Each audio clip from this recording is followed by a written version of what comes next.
Mas depois eu disse: Senhor, mas eu preciso de um versículo. Senhor, eu estou debaixo da tua obediência. Senhor, fala comigo. Fala comigo. E o Senhor falou ao meu coração: filha, se não fosse a minha mão, aquelas portas não estariam abertas. Filha, se não fosse a minha mão, você não estaria de pé. Filha, se não fosse a minha mão estendida sobre aquele ministério, não existia Igreja Batista Missionária de Serrinha. E eu disse: então a mão do Senhor está sobre nós, a mão do Senhor está sobre a tua vida, a mão do Senhor está sobre ti. E aí falei com a missionária, falei com o Dani, mas não falei a bispa.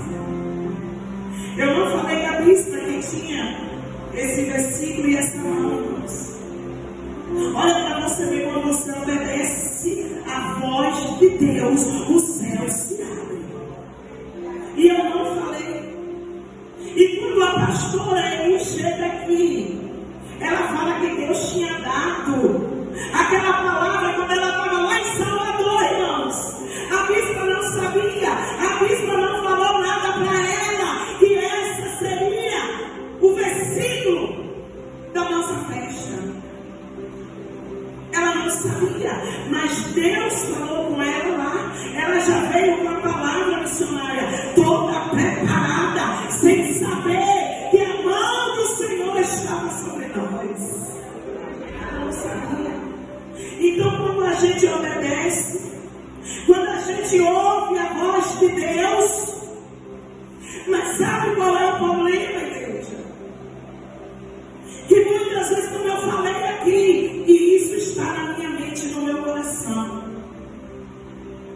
Deus fala conosco e a gente muitas vezes não está ouvindo a voz de Deus. Deus fala. Eu quero te dizer uma coisa aqui nessa noite: tenha medo quando Deus falar com você. Quando Deus falar, você vai morrer. Quando Deus falar, bota tua casa em ordem, tenha medo. Agora, quando o diabo falar, meu irmão, não tenha medo não. Sabe por quê? Porque quando o diabo fala, nós temos um Deus que nos livra. Quando o diabo fala que vai te destruir, nós temos um Deus que quebra as palavras do diabo. E muitas vezes a gente tem medo do que o diabo fala, mas não entende o que Deus fala. Por quê?